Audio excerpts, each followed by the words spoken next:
So it's 2 o'clock. Maybe we're going to start.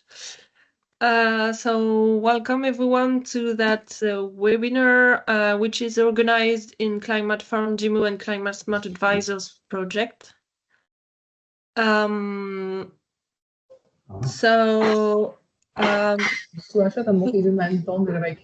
Sorry, please can you turn off your microphones? Because I've got some noise coming. Yeah, it's okay. I'm Céline Bourlet. I work in the Chamber of Agriculture in France, and with my colleague Pete Berry, who is from ADAS in UK. We are both thematic leaders in both projects on crop management. So both projects are European projects, and if you want to know more, you can check on the websites. But the main goal is to develop more climate-friendly practices in farming. And so we are talking today about impact of tillage of greenhouse gases emission. So the aim of this webinar is to provide an overview first of those emissions from different tillage practices. So Ben is going to give the speech about that part. He works also with Pete in ADAS.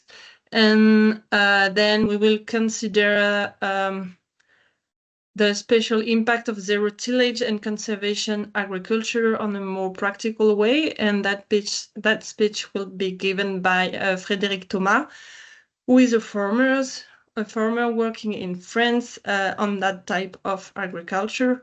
And then we will have 15 minutes of discussion at the end. So this webinar is planned to last for 1 hour and 15 minutes. We are recording it, so the replay will be available afterwards. And we ask you to ask your question in the chat and not use your microphones. And then we will try to answer the question at the end of the presentation. So yes, to access the chat, you've got that small bubble at the top of your screen, and then you can type your message, and then we will read out the question at the end of the presentation.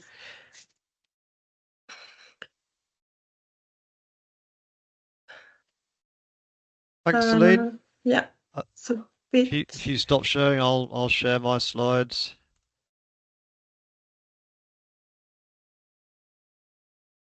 Okay, Céline, are they showing okay? Yeah. Brilliant. Well, hello everybody, and thank you for joining. My name's Pete Berry, as Céline said. I'm based in the UK. I work for a company called ADAS. We do lots of applied research in the field. And these few slides which I'm going to present are a combination of what myself and my colleague Ben Haig have put together, really just to introduce the impact of tillage operations on greenhouse gas emissions.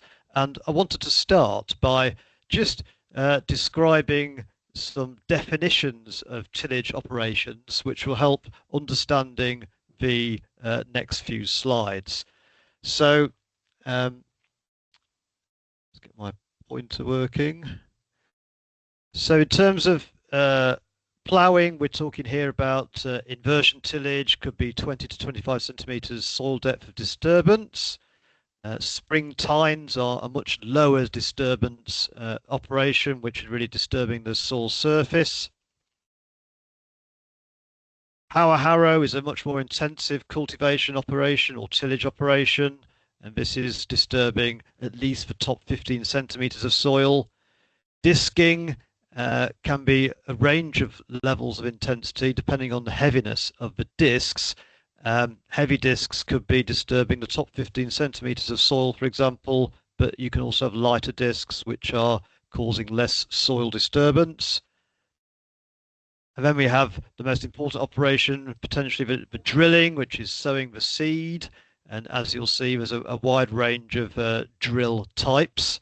And then finally, rolling the soil, which is used to consolidate the soil surface and is usually done after the seed has been sown.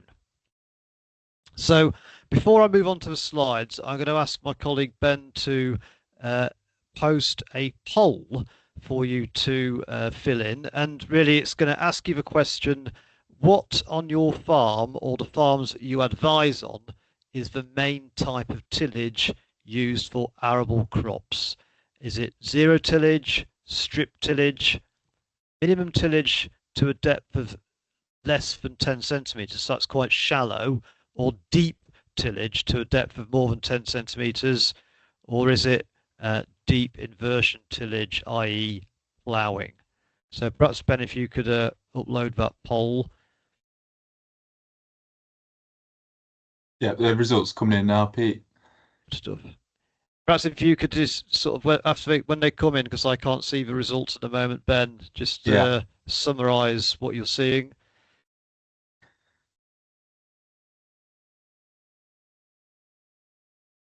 Yeah, we've had about 25 responses so far.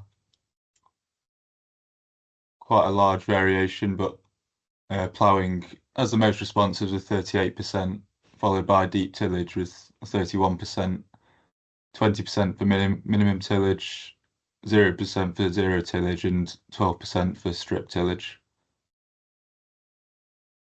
Well, that is interesting, isn't it? Yes, so a large proportion of either ploughing or deep tillage. That's a useful context for our later slides. Okay, thanks, Ben. I shall move on to the next slide now. So these next few slides put carbon emissions associated with tillage practices into the context of other crop management practices.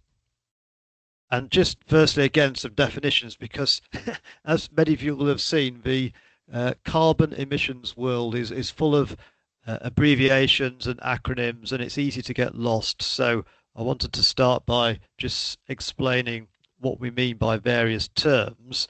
So carbon emission calculations account for the different warming effects of the different greenhouse gas emissions, i.e. carbon dioxide, nitrous oxide and methane. And it combines these different greenhouse gas effects into one term, which we call the carbon dioxide equivalent, or CO2e. And that accounts for the different warming effects of nitrous oxide, methane and carbon dioxide. We also refer to carbon emissions as greenhouse gas emissions, or GHG, so you'll see those terms throughout, and they mean the same thing. And we also refer to these as the carbon or C footprint. So hopefully that means nobody will get lost. In the world of the arable crop production, the main greenhouse gases are carbon dioxide and nitrous oxide. We don't get much methane. These are the predominant ones which we are dealing with. And remember that the nitrous oxide has a much greater global warming effect of almost 300 times more potent than carbon dioxide. So to start by putting things into context, this is results from carbon footprint calculations for a range of crops grown in the UK, and it describes the carbon footprint of each crop in terms of kilograms of CO2 equivalent per hectare, and those are in the green columns here. The orange dots represent the number of fields which that calculation is based on. And what you see is that there's a wide range of carbon footprints per hectare for different crops. So nitrogen fixing crops such as beans and peas have the lowest carbon footprint of around 600 to 800 kilograms of CO2 per hectare. And that's mainly because they fix their own nitrogen. They don't rely on any inorganic nitrogen fertilizer, which has a high carbon cost. Then the next category are what we call low nitrogen input crops, which might include oats, barley, and these carbon footprints range from anything just over 1,000 kilograms of CO2 per hectare to 2,000. And then at the top category, we've got high nitrogen input crops such as winter wheat for milling, oilseed rape, and these have high carbon footprints of over 2,500 kilograms of CO2 per hectare. So you can see there's a big range there. If we now look at what the sources of those carbon emissions are, we can divide these into 8 different categories, and there's 3 broad divisions of these 8 categories, as you'll see here. Firstly, there's the embedded emissions. These are the carbon emissions used to manufacture the input. The biggest one of these is the nitrogen fertilizer manufacture that has a high carbon cost. Then we have the one we're interested in today, the energy, which is the fuel, and the electricity, which is used in, for example, field operations or drying the grain. And then we have the direct and indirect nitrous oxide emissions, a lot of which are associated with the application of nitrogen fertilizer or organic amendments such as manure, and also the decay of crop residues after they've been incorporated into the soil. So to give you an example of the sources of carbon emissions for a typical crop, this is a feed wheat crop. The segment we're interested in today is this green one here. This is the greenhouse gas emissions associated with fuel and electricity, and about half of these emissions are associated with tillage practice. You can see some big segments in yellow and dark blue here. These are associated with the manufacture of nitrogen fertilizer in yellow, and then the nitrous oxide emissions from that nitrogen fertilizer after it's been applied to the soil. So you can see that half of the greenhouse gas emissions for feed wheat are associated in some way with nitrogen fertilizer. This lighter blue segment is to do with the manure applications, and the lightest blue is decomposition of crop residues. It's often felt that the manufacture of agrochemicals such as fungicides and herbicides adds a lot of carbon footprint, but that's just not the case. It's only 1% of greenhouse gas emissions are associated with the manufacture of fungicides, herbicides, plant growth regulators, and other pesticides. So let's look at some of the crops. That's feed wheat. You've just seen that one. This next one is oilseed rape. Very similar, really, in terms of the distribution of the sources of emissions. And then a radically different one would be beans. It's a nitrogen fixing crop, of course, but almost half of the emissions for this are associated with the field operations, the cultivations, for example, the drying the grain. And that's because hardly any of the emissions are associated with the use of fertilizer for nitrogen fixing crop. In terms of the operations, the field operations, the way we calculate the carbon footprint is based on the energy required to carry out that operation, and there's various references and literature which we can use to find that information. And then we use an emissions factor to convert the fuel use into kilograms of carbon dioxide equivalent. So we're interested in cultivations today, but operations don't just include them. They include the actual spraying of the field, fertilizer spreading, harvesting the crop, moving the grain out of a field to the store and drying the grain. And the emissions factor we use is 0.085 kilograms of CO2 per megajoule of diesel energy used. So let's now look at some specific tillage practices and the greenhouse gases associated with those. So this graph shows the kilograms of carbon dioxide equivalent per hectare, which are associated with these different tillage practices.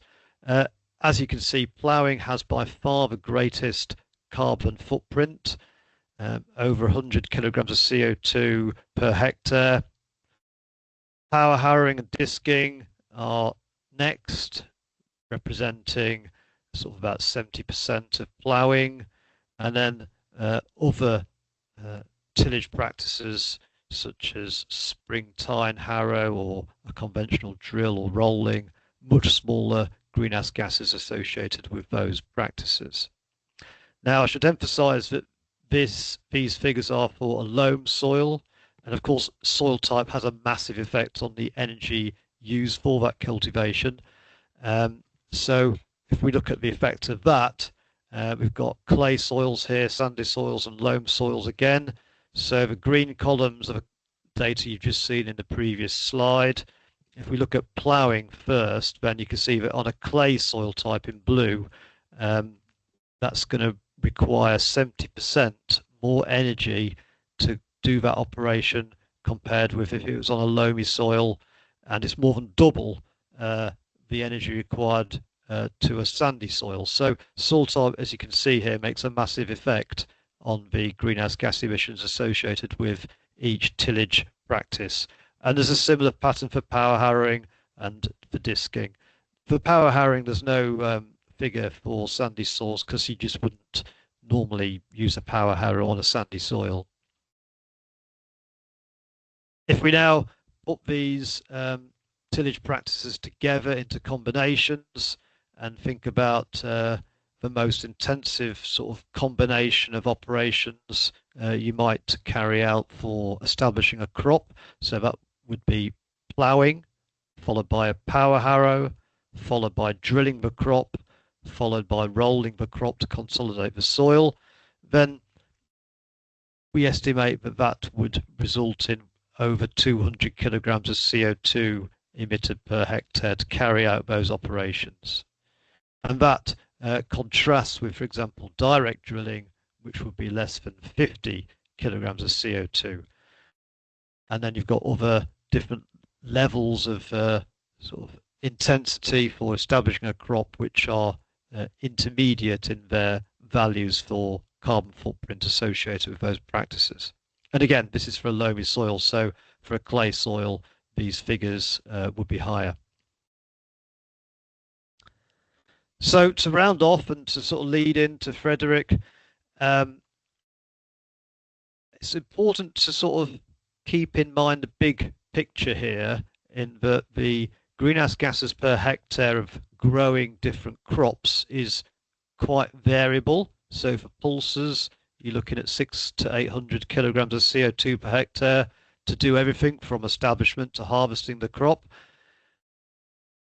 Low-end input cereals are between 1,500 and 2,000 kilograms. High input cereals are anything between 2,200 up to 2,800 kilograms of CO2 per hectare. And of these total amounts of carbon dioxide produced for producing the crop, a proportion are associated with the tillage. And that proportion will vary a lot depending on the type of tillage used and the type of soil. So if, for example, we were establishing our crop by ploughing, power harrowing, drilling and rolling, then over 200 kilograms of CO2 per hectare would be produced. And you can see what sort of proportion that would be of the different crop species we have up here. If we were establishing our crop with direct drill or strip tillage, then less than 50 kilos of CO2 would be emitted. And of course, the soil type has a big effect with clay soils requiring more energy.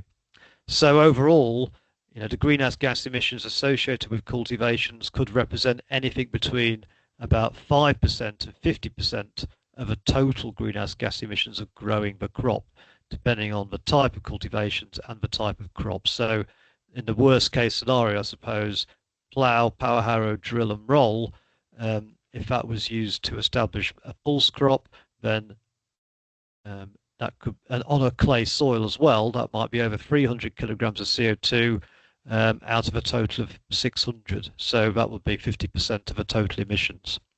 So that's the sort of range you can see. Okay, I'm going to stop sharing here. And if there's any questions, please do put them in a chat and I'll try to answer those questions during the next presentation from Frederick.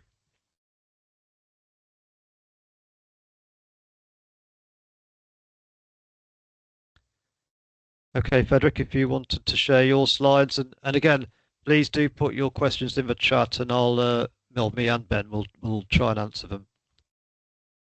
Okay, thank you very much, Pete. That was a good introduction for what I'm going to say, I think. Thanks, Frederick. And let's see what. Give me a second. Okay, so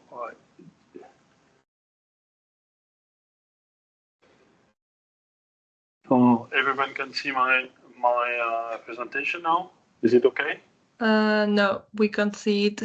No, you can't see it. Okay, so something is wrong. Okay, so I put partager. Okay. So. It's coming. Yes, it's okay Yeah, now. Yep. it's okay now. It's okay Yeah. now. Okay, so I put it full screen, so you can see very well now. Yes, it's okay now. Yeah, that's Yeah. fine. I can go. Okay. Yeah. So thank you anyway for this introduction and having me. Well, I'm farming in central France near Chambord, and it is very low and performing soil and quite stressy climate, very wet in winter and dry during the summer. Very sandy and acidic on the top and clay at the bottom. Basically, it's an area that has been reforested for the last 250 years because farmers stopped farming because it was too poor to farm. And that's how evaluate the forest since the Middle Age in France. I start going conservation agriculture more for the economic than for the carbon and the agronomy at the beginning. And I just wanted to be more on a robust kind of approach than on a performance approach in terms of management, because price of commodities, the yield, according to climate, can be very variable. Price of inputs as well. So I felt it is better to be on a robust side. So when I drill, it is usually like that on the cover crop. We do like that since 1996 when I started farming. And that's the kind of cover crop we like to grow in front of any crop. That's the same field of winter barley in November, and same field of winter barley in spring, in February. We also grow oyster rape with companion plants, and that's how it did look last year and in December. And we also mixed oyster rape and legume, and we also grow all the way to harvest everything together. So it is not only a no-tillage approach, it is a conservation agriculture approach. We also bring compost on the farm from sewage and leaves, branches from town, and we have our own composting area now on the farm. And we reintroduced grazing animals in 2012 because we have quite impressive cover crop growing. So it is good food for the animals and very cheap to run them in the fields and not, making hay and silage. And that's how the farm looks like in the autumn. Cornfield ready to harvest, and on the other side there is animals starting to eat the cover crop, where we will plant corn next year or maize. It could be sheep, but it could be cattle as well. And that brings us to the most interesting things, which is soil and soil quality. And I like this expression, dig a little to learn a lot. And we've been digging soil since almost 30 years now. And we really can see a big difference. If the soil is doing well, the crop is really doing well. And most of the time, it's linked to the level of organic matter. So when I'm talking about organic matter, we will come to carbon. And with the background that we have now in France about conservation agriculture, we see that we have a lot of different environmental benefits. And the first thing I like to bring is a picture I took in a lab in Angers. And one of the container has been heat treated to kill all the soil life in it. And the one that has been heat treated is the one that is greener. And because if we want to have fertility out of a field, we have to have certain kind of aggression. And then when we do tillage, we will have an impact, a quite big impact on the water cycle. We will have a quite big impact on the carbon cycle. And usually this will speed up how fertility will get out of the soil and ready for the plant. And if we look at the carbon cycle in the system, what will be entering carbon will be photosynthesis, and then what will be taking carbon out of will be respiration. And this means it's kind of big budget, and you have to maximize the photosynthesis, whether in the crops, that means you need good yield. In the cover crop, you need a high biomass or the organic matter you're recycling. And if you want to increase the organic matter, you have to stop things or minimize things that are reducing the carbon that is in your soil. But soil will always send carbon back into the atmosphere because the soil life is using the link between the carbon atom for energy. And then the respiration is back into the atmosphere, but that's the only way to get the fertility. And just to show you how tillage can impact the mineralization, it is just one path of the spring arrow in springtime arrow in a soybean field in Denmark, and you really induce a lot of mineralization.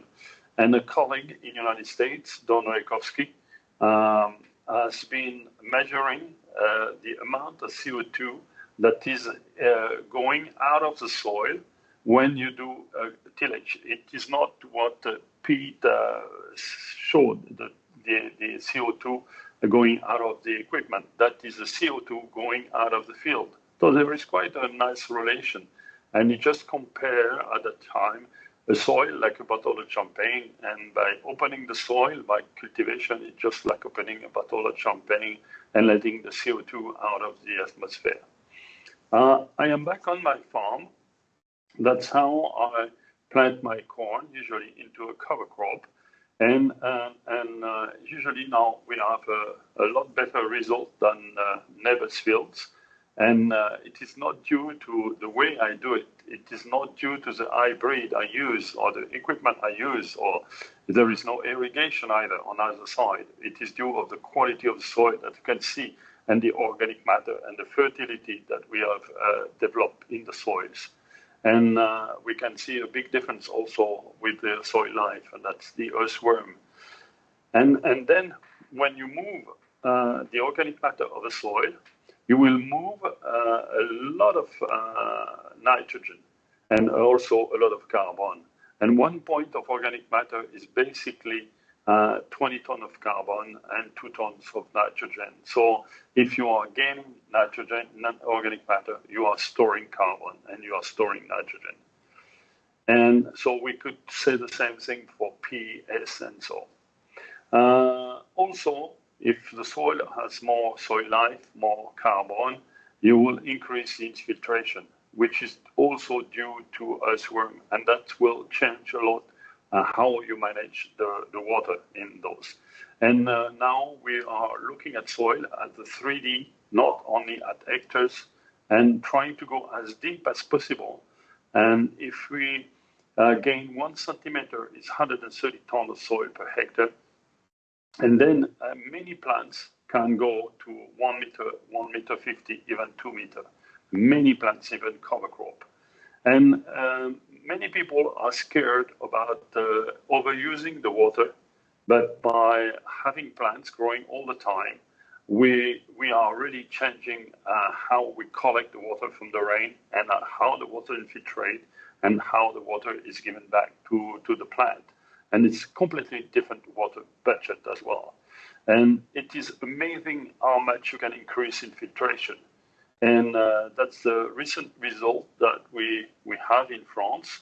And as you can see here, after 20 years of conservation agriculture, the infiltration was 160 millimeters per hour And under plowing, which is labour in French, the infiltration in the silt soil was only 50, so 100 millimeters per hour of difference of infiltration.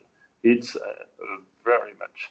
So when we look at that, we bring a big reliance because if there is no rain coming for a month, I mean, this crop of maize will be better on the right side.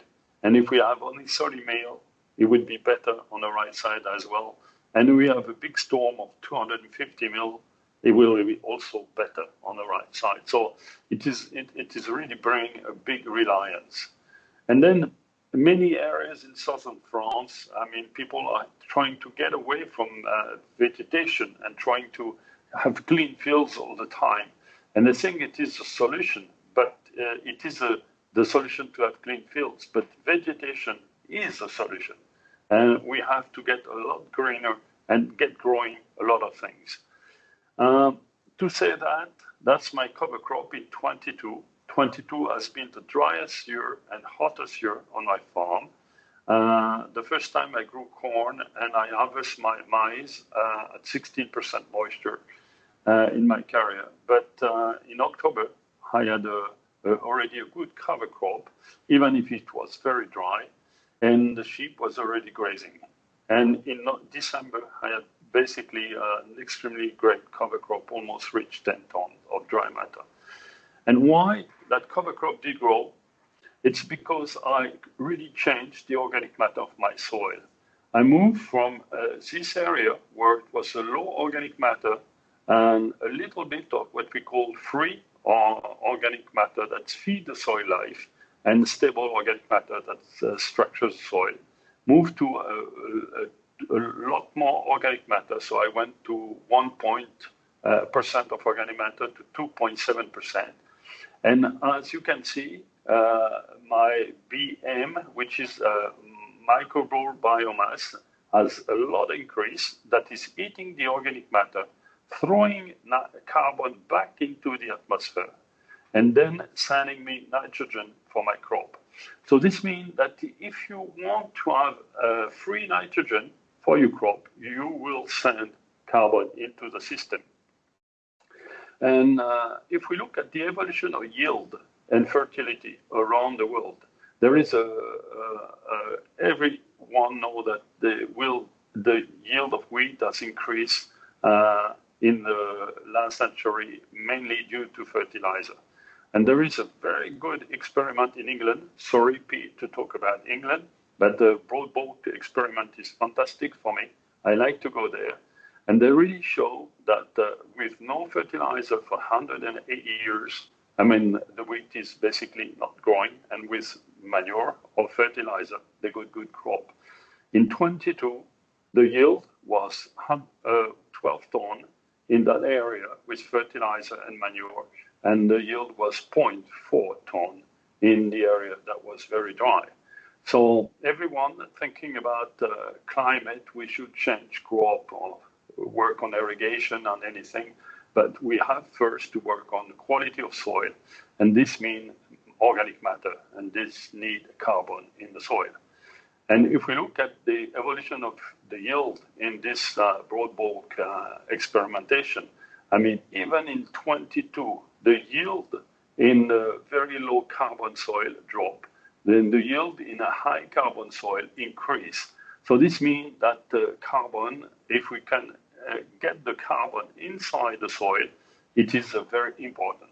And that is the crops of 24. I was in June, July 24. I'm sorry, there is a mistake in the slide. At Broad Bolt again.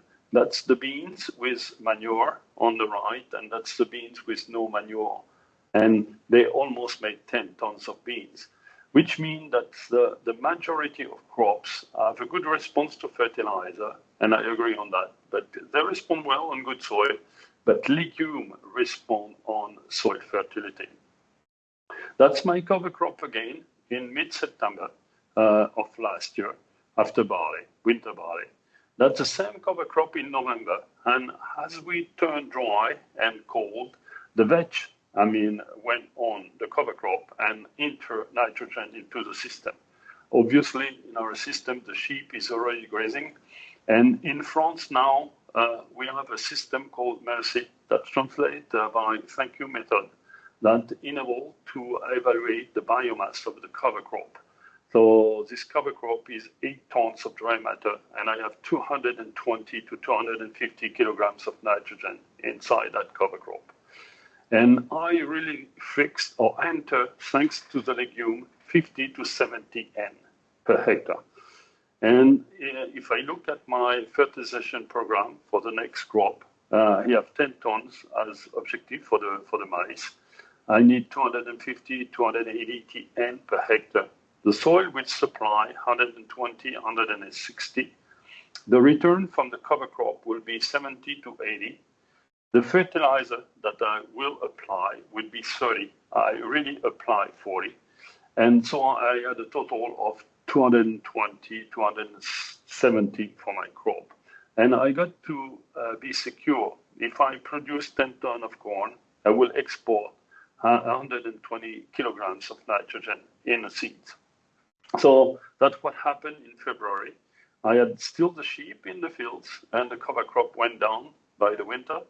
And then I had a little regrowth of seeds of radish. And then I was planting the cover crop in April. I had a regrow of the cover crop. So we basically grew 10 tons of dry matter in that field. And I was planting my corn in a green field. It was very cold and wet, but the soil temperature was 13 degrees, and I need 12 to plant corn. So I was secure planting corn, even if it was cold outside, because my soil was warm and well covered. And I will go fast on this slide, but that shows how the fertility fluxes are organized and how the cover crop will give you the fertility back. But then, if you grow cover crop very late, like I do, you will lack of fertility at the beginning. And I am so storing and have a good capitalization of 150 N, but the nitrogen available is very low. And if I capitalize 150 N, that means that I keep in my soil, 1 ton 50 of carbon. So we need to put fertilizer at seeding. It's not a lot, but it really makes a big difference. And by doing so, the mineralization of the soil is a little bit late, but it's more suited to the plant. Then we come back on carbon. Not a lot of farmers understand, but we are fixing carbon. Most of the plants are done with carbon. If you look at sugar, it's C6, H12O6, and cellulose is the same thing. So 40 to 60%, 50% of plants are carbon. There's a lot of oxygen and a little bit of hydrogen, and then nitrogen and so on. And then we can ask ourselves, where does the carbon for photosynthesis come from? And we are all aware of the big cycles, but inside a crop or cover crop, there is a small cycle. That means if your soil is alive, it will release carbon. And more alive is your soil, more carbon will be released by the soil. But at the same time, you release fertility that will be captured by the crop.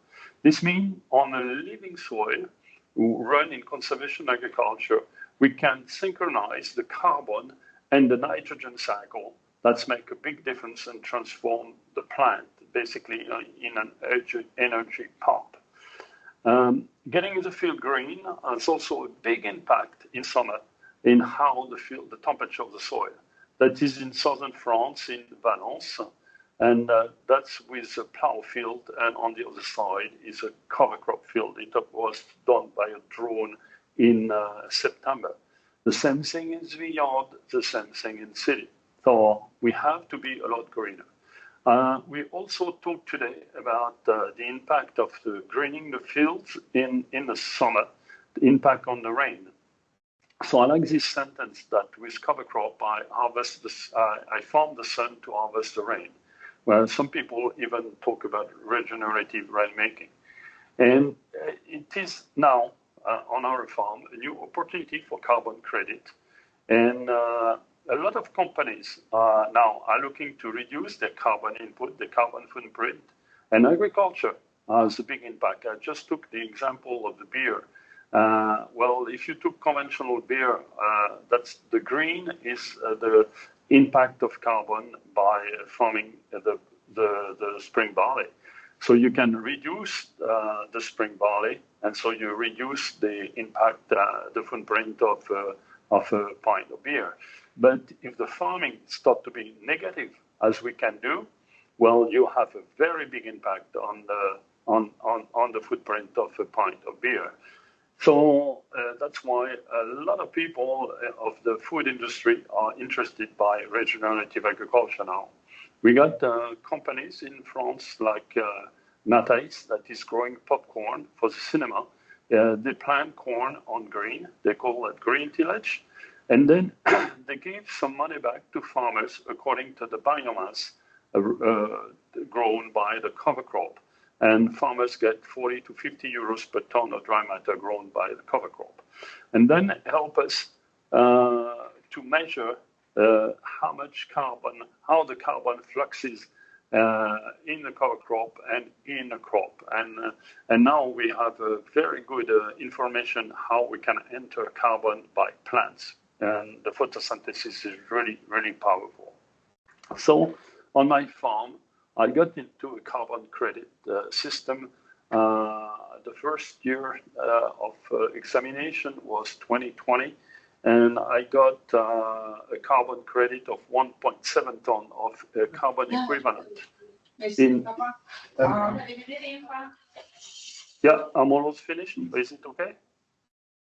Yes, it's just someone who hasn't muted his microphone. Okay.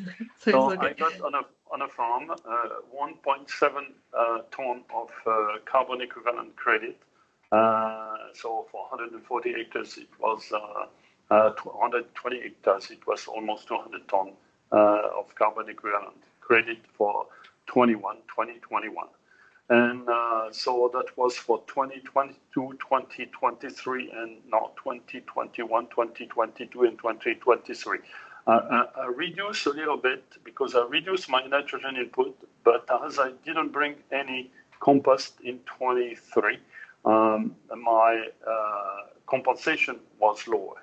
But every year now, we do a kind of balance between how much carbon we have as emission and how much carbon we incorporate into the system, and the difference gives us carbon credit. To give you an idea, my car, Volkswagen Tiguan, is emitting basically 140 grams per kilometers of equivalent CO2, and this means that with my farm, I can drive 1,400,000 kilometers, almost 40 times around the world.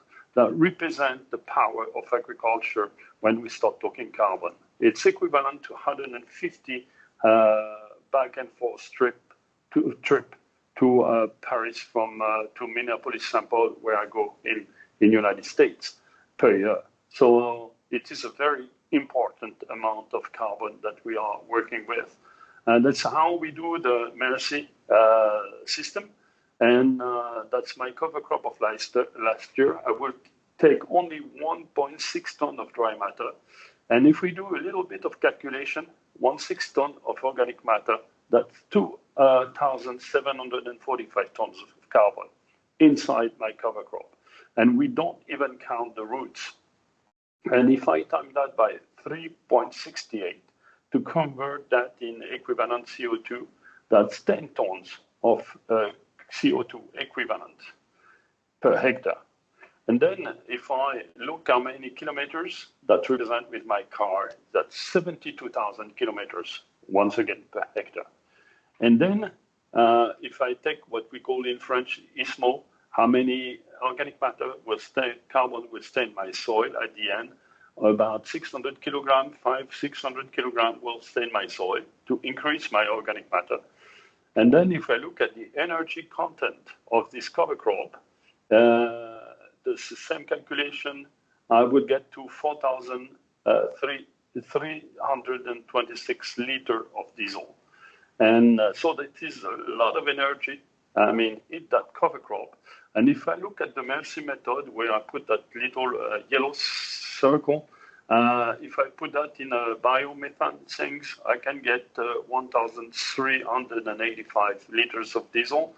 And with a biomethane, you basically get only one third of the energy in the system. And this energy will be used by the soil life to do the work that I don't need to do with my equipment. But they will send carbon inside the system. Why not now companion plant with oilseed rape? We didn't think it was possible, but now we grow a lot of things like that. And we can reduce quite a lot the nitrogen input or increase the production with the same nitrogen input. And now we got a very big result about that. And for example, if we grow beans with the oilseed rape at the beginning, you can see the picture on the left and it was with beans, and the picture on the right was without beans. So we basically, thanks to companion crop, managed to grow almost 1 ton of oilseed rape for free. So that is an increase of yield and also decrease of nitrogen input. We're also working on living mulch. And so this is after oilseed rape, that's white clover that was grown on the oilseed rape. And so you can grow direct wheat on it. And then that's direct wheat growing in white clover. It is a way to get a lot of nitrogen inside the system. It is always a bit tricky to manage nitrogen early on the wheat and to manage the living crop. So this needs sometimes some agrochemicals, but then there is a lot of savings to do in terms of nitrogen and also to enter even more carbon into the system. And now some farmers that are quite advanced in France are thinking double cropping to replace cover crop. And so that's corn after winter barley. And this farmer in southern France is probably the winner today. Harvest in only 1 year, almost 21 ton of crop. So the first crop was winter barley, 9.7, and then he direct drilled corn. After that was 11.4. Okay, there is some irrigation, there is some fertilization application, but at the end there is 21 ton of grain that was grown, and the field has been green all the time. And now there is also new opportunities arriving because Europe has entered some kind of program for the airplane to reduce the synthetic fuel and to go for biofuel. It will start by 2% in 25. And then we are starting to produce camelina for those markets, but this camelina has to be produced as a second crop, not as a first crop. And everything that we are doing now on conventional fields is starting to spread on different crops. For example, in the wine industry now, we have a lot of cover crops and a lot of influence of the conservation agriculture. And also, I was last week in southern France in lavender, and nobody thought it was possible to grow cover crop in the middle of the lavender, but we start to having a lot of interesting things, whatever crop we're growing. So at the end of the day, we have to increase photosynthesis and to produce food and fiber, because we are farmers, to multiply seeds. That will be a very important input in the future, to grow local forage and to supply energy for the soil life, to feed surrounding ecosystem, but that's the biodiversity, the insect, the bees, the deers, the pheasant, and all the little birds, to produce true renewable energy as well, to supply biodegradable compound. The other day I was eating a coffee on a cup that was made with barley, not barley oats, to supply the green things for green compound for the chemical industry, And you probably heard that the program that the French launched at the COP21 in Paris was the 4,000 and to sequester carbon that will equivalent or balance the emission of the population. So we are even going more than the 4,000 program. So when I look at that, agriculture, well, is really sometimes put forward as the problem maker, but I think we are at the heart of many solutions. Thank you. Thank you, Frédéric, for your presentation.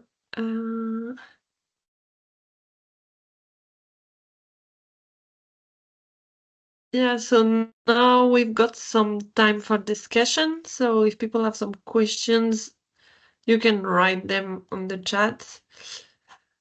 Oh my God. I saw one question already.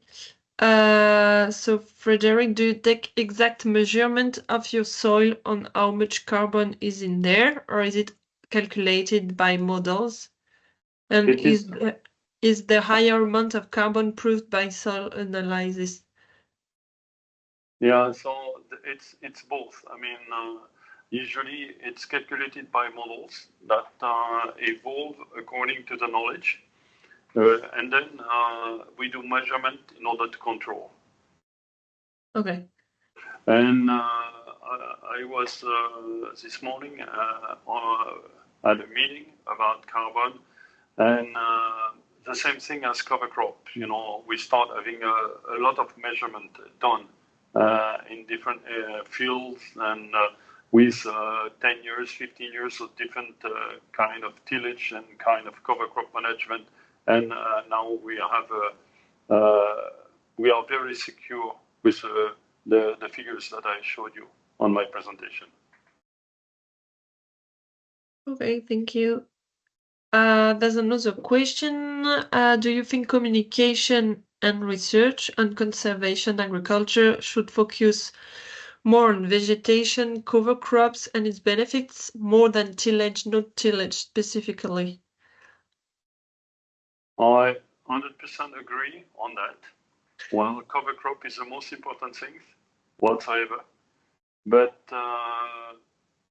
you can grow even better cover crop and grow a lot more biomass if you go minimum tillage and no tillage. And when you combine the two, you really make a big difference. Okay, thank you. I saw there was some question for you, Pete, but you already answered them. Yeah, that's right. One of the questions was about carbon sequestration and associated with different tillage practices. And I did want to expand on that a little bit.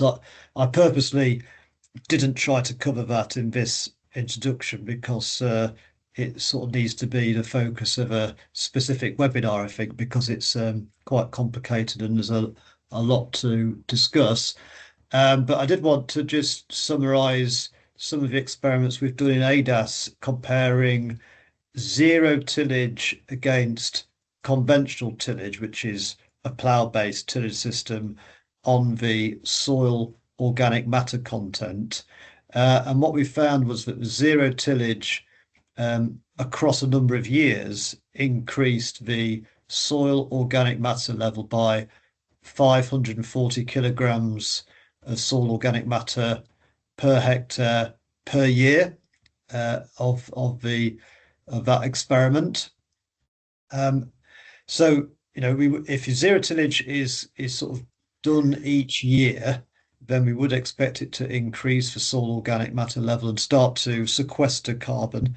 What we are very conscious about, though, is that if you change your cultivation system, your tillage system, back to deeper soil disturbance, for example, ploughing, then the benefits that you accrued over the years of zero tillage will be quite quickly reversed by that deeper tillage.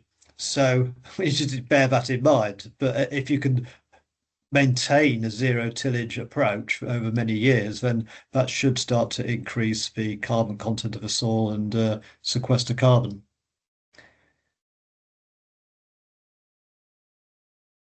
Okay, thank you. There's no question anymore. Is someone has something to ask before we? I did have one other question, which was about yield effects, and I wanted to expand on that a little bit as well. That my experience, and there's obviously lots of experiences out there, is that it's quite difficult to say with any certainty that one tillage practice will yield more than another. But there are scientific review papers in the public domain which have compared zero tillage against conventional tillage. And one of those is by an author called Lundy, which was published in 2015. I'll put the reference in the chat. And they reviewed a large number of studies which were comparing zero tillage against conventional tillage and found that on average, the zero tillage yielded 3.7% less than conventional tillage in temperate regions.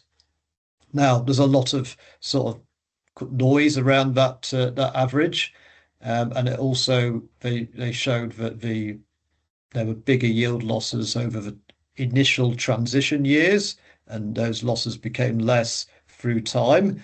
So, it's probably wouldn't be fair to sort of provide one figure, but that's one example of a review which has drawn those conclusions. I'll put the full reference into the chat in a moment. Okay. Céline? Yes. Yeah. Can I say something on that? Yes. Yeah. I mean, I agree with Pete. I mean, and those research, we have been in conservation agriculture for 30 years, even more. And if you look at the details, I mean, if we just change plowing and go for a no-till drill, and you don't change anything else around, you will probably be harvesting the same thing or even less. And that's why we don't talk about no-till, we talk about conservation agriculture. And Yep. Which means that you change a lot of things around, which means that there is a lot of difference in fertilization management. I talk about putting fertilizer in a line. There is a heavy cover crop, and there is a lot of legume in the cover crop as well. So it's a different way of farming, basically.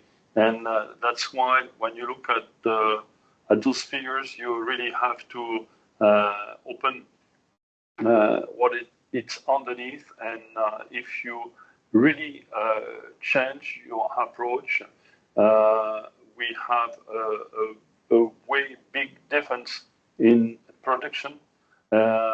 Especially because you manage nitrogen and you manage water a lot different way.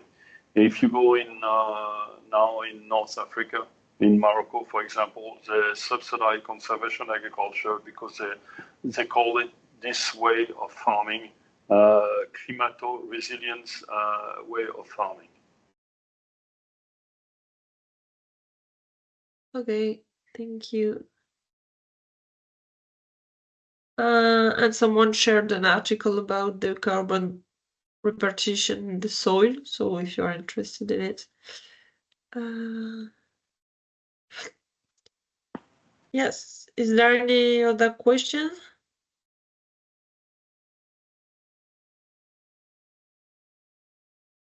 No, so I've got one for everybody, maybe, if we are finished.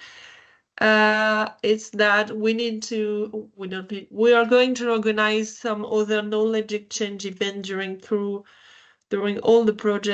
along the project, Climate Farm Demo and ClimateSmartAdvisor. So if you have any specific topics you want to speak about during the next webinars linked with crop management and climate change, so adaptation or attenuation, then feel free to put that in the chat so we can maybe think of something else for the next meetings. And then that's it. Pete, if you have something else to say, or is it okay?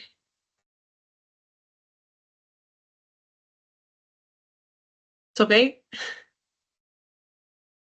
Okay, so thank you everyone for coming today and see you soon. So in the project. Thank you all. Bye-bye. Bye. Thank you. Bye. Bye.